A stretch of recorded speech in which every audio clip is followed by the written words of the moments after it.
Olá, amados, que a graça e a paz do Senhor seja com todos. A Ele é o Senhor, somente a Ele, toda a honra, toda a glória e todo louvor, porque somente Ele, o Senhor, é digno de receber louvor. Estamos fazendo a leitura do livro de Gálatas e, consequentemente, todo o Novo Testamento, e sempre de forma natural, havendo erro, corrigimos no próprio vídeo. Então vamos agora para Gálatas capítulo 3. Ó Gálatas insensatos, quem os enfeitiçou, não foi diante dos seus olhos que Jesus Cristo foi exposto como crucificado? Gostaria de saber apenas uma coisa: foi pela prática da lei que vocês receberam o Espírito ou pela fé naquilo que ouviram? Será que vocês são tão insensatos que, tendo começado pelo Espírito, querem agora se aperfeiçoar pelo esforço próprio? Será que foi inútil sofrer tantas coisas, se é que foi inútil? Aquele que lhe dá o seu Espírito e opera milagres entre vocês, realiza coisas pela prática da lei ou pela fé com o qual receberam a palavra? Considere o exemplo de Abraão. Ele creu em Deus e isso lhe foi creditado como justiça. Estejam certos, portanto, de que os que são da fé, estes é que são filhos de Abraão. Prevendo a Escritura que Deus justificaria pela fé os gentios, anunciou primeiro as boas novas a Abraão, por meio de toda a nação serão abençoadas. Por meio de você, todas as nações serão abençoadas. Assim, os que são da fé são abençoados juntamente com Abraão, homem de fé. Já os que são pela prática da lei estão debaixo da maldição, pois está escrito: maldito todo aquele que não persiste em praticar todas as coisas escritas no livro da lei. É evidente que diante de Deus ninguém é justificado pela lei, pois o justo viverá pela fé. A lei não é baseada na fé, pelo contrário, quem pratica essas coisas, por elas viverá. Cristo nos redimiu da maldição da lei quando se tornou maldição em nosso lugar, porque está escrito: maldito todo aquele que for pendurado no madeiro.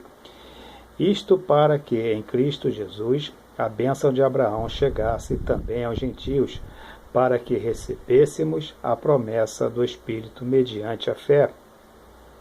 Irmãos, humanamente falando, ninguém pode anular um tratamento depois de ratificado, sem acrescentar-lhe algo. Assim também as promessas foram feitas a Abraão e a seu filho descendente.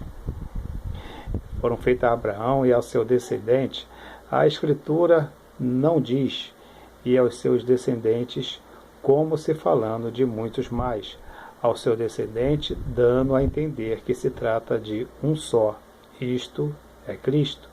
Quero dizer isto: a lei que veio 430 anos depois não anula a aliança previamente estabelecida por Deus, de modo que venha a invalidar a promessa. Pois se a herança depende da lei, já não depende de promessa. Deus, porém, concedeu-a gratuitamente a Abraão mediante a promessa. Qual era então o propósito da lei?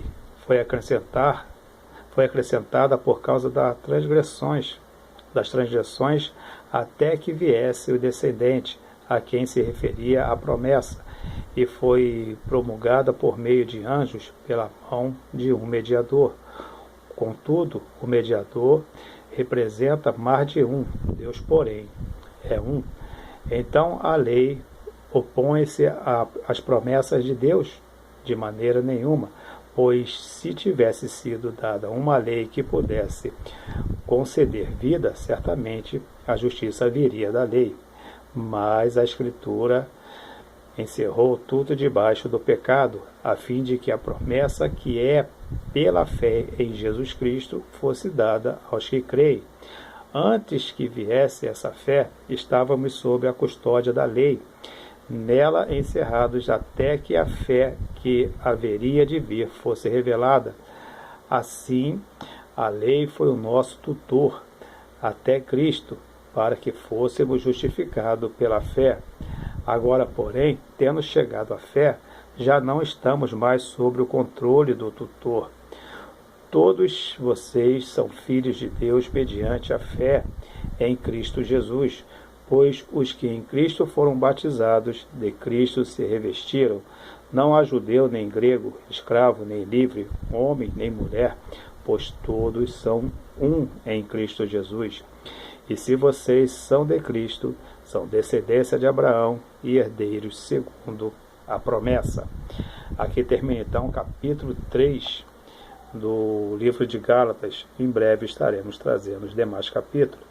E lembre-se que servir a Deus não é difícil. O que é difícil é deixar o pecado. Até a próxima, querendo Deus, um forte abraço e que Deus nos abençoe sempre.